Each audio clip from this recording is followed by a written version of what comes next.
no livro de Lucas, no capítulo de número 6 e dos versículos 6 ao 11. Capítulo 6 de Lucas, versículos 6 ao 11. Diz assim a palavra do Senhor: Em outro sábado entrou na sinagoga e estava ensinando. Havia ali um homem cuja mão direita estava ressequida. Os escribas e fariseus observavam-no para ver se o curaria no sábado, a fim de acharem de que o acusar. Mas ele lhes conhecia os pensamentos e disse ao homem que tinha a mão ressequida: Levanta-te e põe-te no meio. E levantando-se ele ficou em pé. Então Jesus lhes disse: Que vos parece? É lícito no sábado fazer o bem ou fazer o mal, salvar a vida ou destruí-la? Olhando para todos em redor, disse ao homem: Estende a tua mão. E ele assim o fez, e a mão lhe foi restituída sã como a outra. Ficaram cheios de furor, e uns com os outros conferenciavam sobre o que fariam com Jesus. A cura do homem que tinha uma das mãos ressequida. Um impedimento, uma restituição.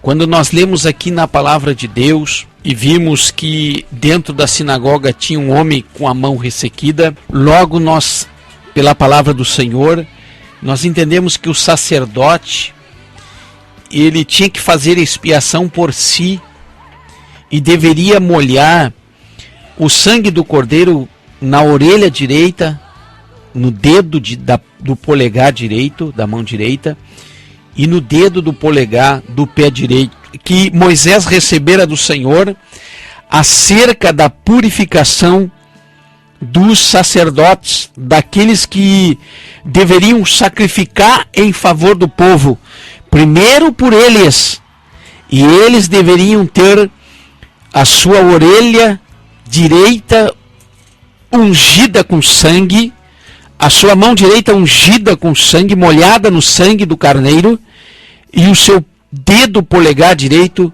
da mesma maneira. E no livro de Levítico, no capítulo de número 9, versos 7 ao 9, diz a palavra do Senhor: Disse Moisés a Arão: Chega-te ao altar, oferece a tua oferta pelo pecado e o teu holocausto, e faze expiação por ti e pelo povo. Também oferece a oferta do povo e faze expiação por ele, como o Senhor ordenou. E então Arão se chegou ao altar e imolou o bezerro da oferta pelo pecado destinado a si próprio.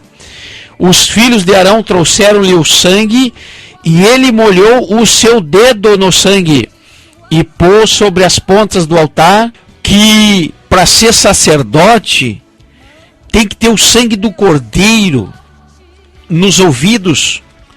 O sacerdote tem que buscar do Senhor a direção. Aleluia! O sacerdote tem que buscar de Deus a direção, ouvir aquilo que o Espírito Santo do Senhor, o sacerdote, o líder, o pastor, o obreiro, ele tem que ter os ouvidos espirituais, porque em primeiro lugar, o sangue do cordeiro deve estar nos ouvidos. Aleluia! O profeta, ele deve ter os ouvidos cobertos pelo sangue do Senhor. Ele não pode dar importância ao diz-que, as notícias nos bastidores. O sacerdote, ele tem que ter o ouvido no sangue do cordeiro, um ouvido espiritual, para ouvir aquilo que Deus tem para dar. Aleluia! O sacerdote deve ouvir a direção do Espírito Santo do Senhor, e só ouve sacerdote que tem o ouvido banhado no sangue do cordeiro. Aleluia! Que não dá ouvidos às coisas desse mundo. Louvado seja o nome do Senhor. Ouvidos lavados no sangue do cordeiro, morto ali na cruz, não um sacrifício qualquer. Aleluia! Por isso que tem que ter o ouvido ungido, ouvir direito do lado, aleluia, certo das coisas. na direção sobrenatural de Deus, porque quando Deus fala, o sacerdote faz, não comete erros. Todo líder, pastor, obreiro, o sacerdote do lar, o pai, a mãe, quando a falta do pai, deve ter o ouvido, aleluia, banhado no sangue do Cordeiro, oh, aleluia, para que possa dirigir a sua família, para que possa receber de Deus a direção para a sua vida. Em segundo lugar, o polegar da mão.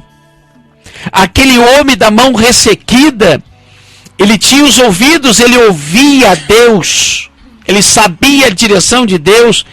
Aquele homem da mão ressequida estava dentro, aleluia, ali da sinagoga, jamais deixou de se dirigir ao templo. Ele ouvia a voz do Senhor, vai lá que lá você receberá a tua vitória, e ele ia, os ouvidos estavam bons, mas o polegar da mão estava ressequida. Havia um impedimento na vida daquele homem que se dedicava na sinagoga.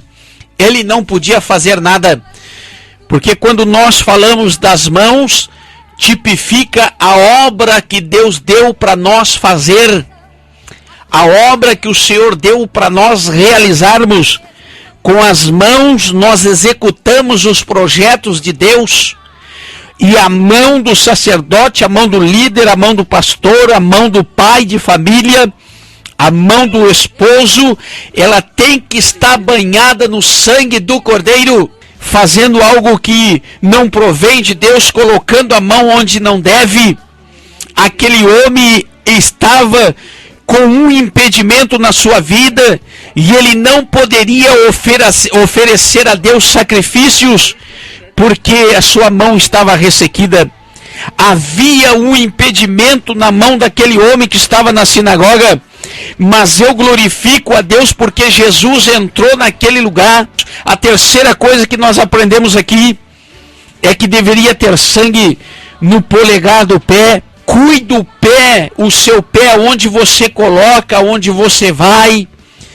Tem lugar que não é para você ir, tem lugar que você não deve ir. Deve se manter santo, santificado, cuidando do que você ouve, cuidando onde você coloca a mão e cuidando onde você anda. A mão direita estava ressequida. Quando nós vemos que a sequidão da mão, nós entendemos que a mão não tinha água, não tinha palavra. A água tipifica a palavra, não tinha palavra. Estude a palavra, examine a palavra, use aquelas 3 bases filosóficas. Você ouve, em primeiro lugar você duvida. Você ouve, em segundo lugar você critica. Você ouve e em terceiro lugar você toma uma posição. Se duvida para crer, se critica para aprender, e se toma uma decisão para aceitar ou rejeitar. Louvado seja o nome do Senhor. Se a tua vida está uma sequidão, é hoje que Deus marcou o encontro contigo para te renovar. Eu não sei se a tua mão ressequida é o teu ministério, que você não consegue vislumbrar, você não consegue desenvolver, aleluia, algo que não flui.